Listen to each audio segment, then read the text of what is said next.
So ನಾಳೆ ನಡೆಯುವ Hindi examination preparatory exam ಏನಿದೆಯಲ್ಲ ಅದಕ್ಕೆ ಇಂಪಾರ್ಟೆಂಟ್ ಕ್ವೆಶನ್ಸ್ನ ನೋಡ್ತಾ ಹೋಗೋಣ. ಸೊ ನೋಡಿ, this is very important question paper. So ಇದರಲ್ಲಿರೋ ಮಾಡಲ್ ಕ್ವೆಶನ್ಸ್ ಎಲ್ಲ ಕರೆಕ್ಟಾಗಿ ನೋಡ್ಕೊಳ್ಳಿ. ಓಕೆ, ಸೊ ನೀವು ಜನರಲಿ ಈ ಗ್ರಾಮರ್ ಪಾರ್ಟ್ ಏನಿದೆಯಲ್ಲ ಫಸ್ಟ್ ಮೇನಲ್ಲಿ, ಸೊ ಇದರಲ್ಲಿ ನಿಮಗೆ ಇದೇ ಪ್ಯಾಟ್ರಲ್ಲಿ ಎಕ್ಸ್ಪೆಕ್ಟ್ ಮಾಡ್ಬೋದು. ಫಾರ್ ಎಕ್ಸಾಂಪಲ್ ಇಲ್ಲಿ ಫಸ್ಟ್ ಕ್ವೆಶನ್ ನಿಮ್ಗೆ ಏನು ಕೇಳಿದ್ದಾರೆ, ಸ್ತ್ರೀಲಿಂಗ ರೂಪ ಅಂತ ಕೇಳಿದಾರಲ್ಲ, ಸೊ ಅದ್ರ ರಿಲೇಟೆಡ್ ಕ್ವೆಶನ್ಸ್ ಯಾವ್ದಿರೋ ನಿಮ್ಮ ಟೆಕ್ಸ್ಟ್ ಬುಕ್ಕಲ್ಲಿ ಕರೆಕ್ಟಾಗಿ ನೋಡ್ಕೊಳ್ಳಿ. ಸೊ ರಿಲೇಟೆಡ್ ಕ್ವೆಶನ್ಸೇ ಬರೋದು, ಅದೇ ಥರ ಪ್ರತಿಯೊಂದು ಕ್ವೆಶನ್ಗೂ ಅದೇ ಥರನೇ ನಿಮಗೆ ಬರುತ್ತೆ. ವಿಲೋಮ ಶಬ್ದ, ಓಕೆ, ವಾಕ್ಯವಚನ ರೂಪ ಮತ್ತು ಸಮಾಸ್, ಸೊ ಇವೆಲ್ಲ ಖಂಡಿತವಾಗಿ ಬರುವಂತಹ questions.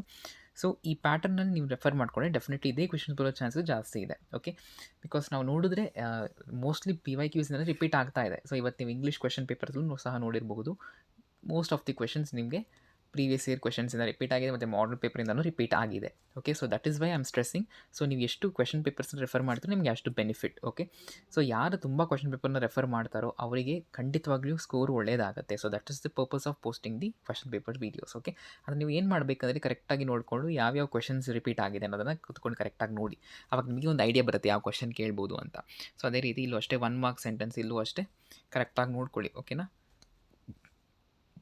Next 2 to 3 sentence questions, so 2 marks questions ಏನಿದೆಯಲ್ಲ, ಸೊ ಇಲ್ಲೂ ಅಷ್ಟೇ ನೀವು ತುಂಬ ಕ್ವೆಶನ್ ಪೇಪರಲ್ಲಿ ನೋಡಿ ಯಾವ ತುಂಬ ರಿಪೀಟ್ ಆಗಿದೆಯಲ್ಲ ಆ ಕ್ವೆಶನ್ಸ್ ಎಲ್ಲ ತುಂಬ ಇಂಪಾರ್ಟೆಂಟ್ ಆಗುತ್ತೆ.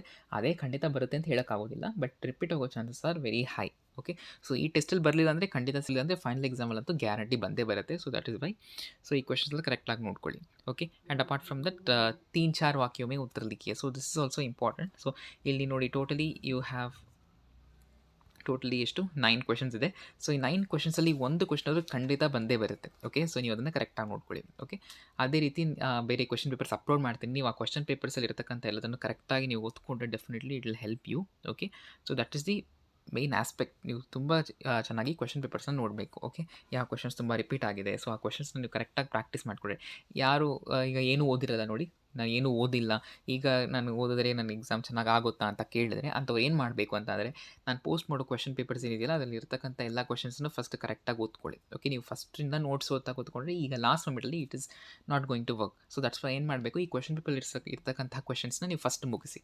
ಸೊ ಅದಾದ ನಂತರ ನೀವು ನೋಟ್ಸಲ್ಲಿ ನೀವು ನೋಡ್ತಾ ಹೋದರೆ ಡೆಫಿನೆಟ್ಲಿ ನಿಮಗೆ ಹೆಲ್ಪ್ ಆಗುತ್ತೆ. ಓಕೆ, ಸೊ ಅದೇ ರೀತಿ ಪೋಯಮ್ ಯಾವುದೇ ಕಾರಣಕ್ಕೂ ಬಿಡಬೇಡಿ, ಪೋಯಮ್ನ ಕರೆಕ್ಟಾಗಿ ಓದ್ಕೊಳ್ಳಿ. ಆ್ಯಂಡ್ ಅದೇ ರೀತಿ ಇದು ನೀವು ಬರೀತೀರಾ, ಗದ್ಯಾಂಶನ ಓದ್ಕೊಂಡು ಪ್ರಶ್ನೆ ಬರೆಯೋದು, ಉತ್ತರ ಬರೆಯೋದು. ನೆಕ್ಸ್ಟ್ ಪ್ರಬಂಧ.